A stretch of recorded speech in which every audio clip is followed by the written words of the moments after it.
Ba da ba ba da ba ba. Ready? Let's go!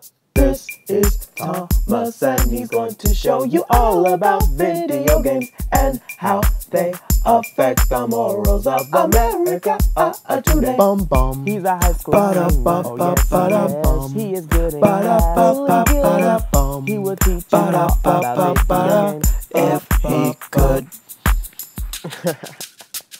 Enjoy.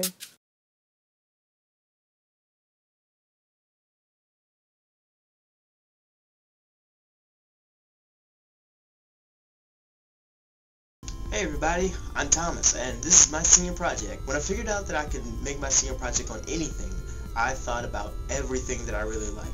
One of the things that I really did like was video games. So, I based my whole senior project on video games. I talk about violence, cheating, parental control, morals, all that stuff. And I really hope you enjoy this, because it took me a really long time to do this. Alright, enjoy. And, yeah, enjoy. There are 4 main topics to my movie: violence in video games, time spent on video games, cheating, and video games with deeper meanings. We're going to discuss these a little bit more later, but first, let's do violence.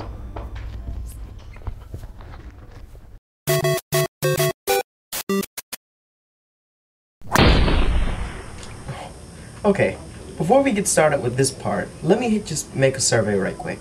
I'm going to show you 2 different videos. One of them is going to be a trailer for one video game. The next one is going to be another trailer for another game. And tell me which one you like, okay? Check it.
Should I use the knife? Watch and learn.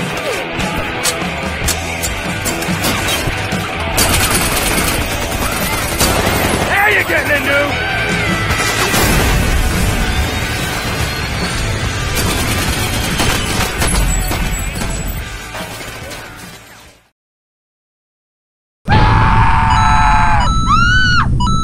Oh, you're back. Hey. So, what'd you think? Did you choose A, or did you choose B? It doesn't really matter. If you chose A, then that means you like Bloco Roco. I really don't know. But if you chose B, that means you like more violent video games. And that can always be a problem. Check this out. Over the years, video games have evolved from harmful skill builders to very destructive video games. People who play violent video games most likely have aggressive behaviors. LionLamb.org has an article called Violence in Video Games. A few facts to consider. Here's some of those facts.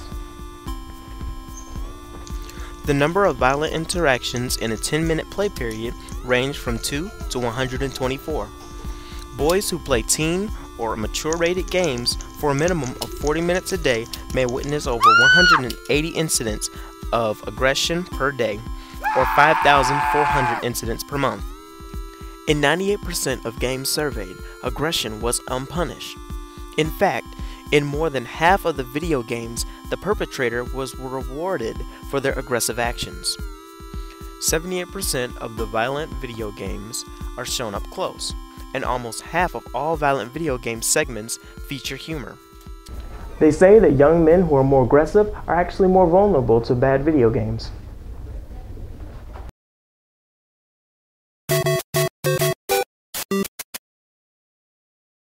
I walked around the school and asked you, how long do you play video games? This is what you said. At least 8 hours a day. If I'm not at school, I'm playing video games.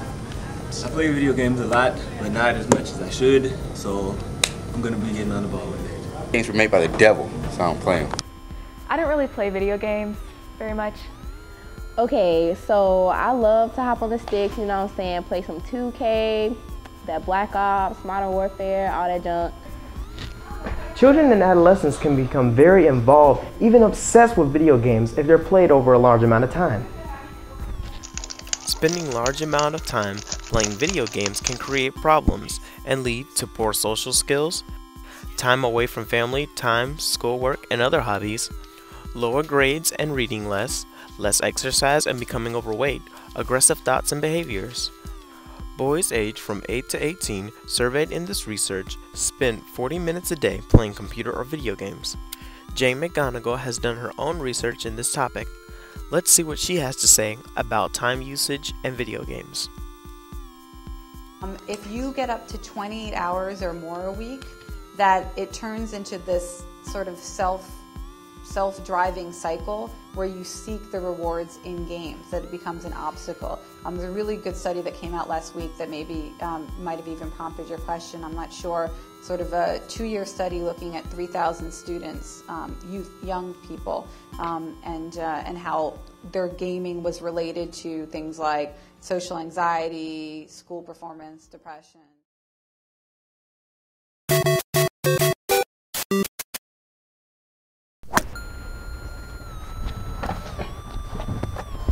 Show of hands, how many of you play Sims? How many of you have played the game through? Yeah, it's really hard. And usually we always use the cheats. But life doesn't have cheats. So why do we have cheats in video games? Now, to help me with this part of the video, I'm going to use one of my best friends in the world. And just to tell you, this part is going to be a little biased. So, fair warning.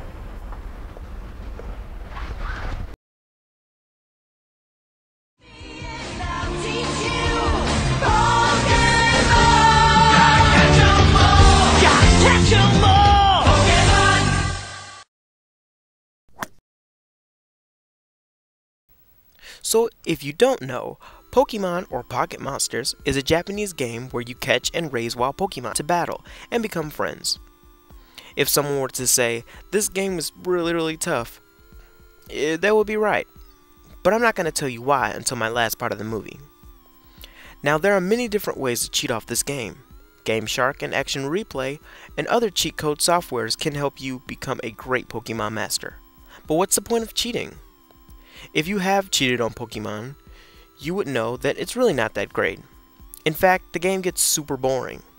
So sure, you've got 99 Master Balls and you've got an infinite amount of rare candy. You can catch all the legendary Pokemon. You can beat the league without even trying. Wow, that sounds good. But video games teaches you morals, responsibilities, lifelong lessons that if you miss, you miss. Having cheats on video games deprives you of your morals, your lessons that you learn from video games that you play, which is the topic of my next and final part of my movie.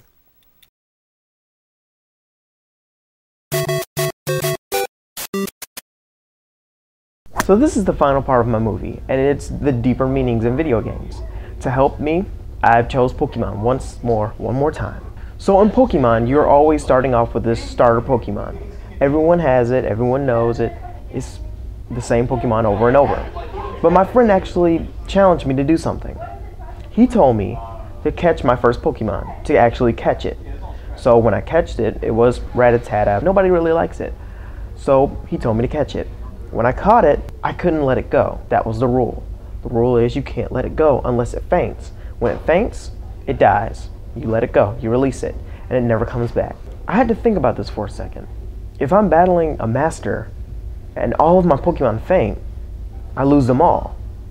The previous history of what we had together is now gone. They're all gone. And that got me thinking, that's kind of like friendship. In high school, in middle school, anywhere you go, you always have friends that you hang on to, that you cling to. But one day they're gonna go. That got me thinking, what if Pokemon's actually trying to teach us something? What if when we have friends and they leave, they actually take a part of us with them? The history of what we had together is gone. Pokemon has taught me a lot, but one thing that has really taught me is to cherish my friends, because I don't know when the next time another one's gonna pop up.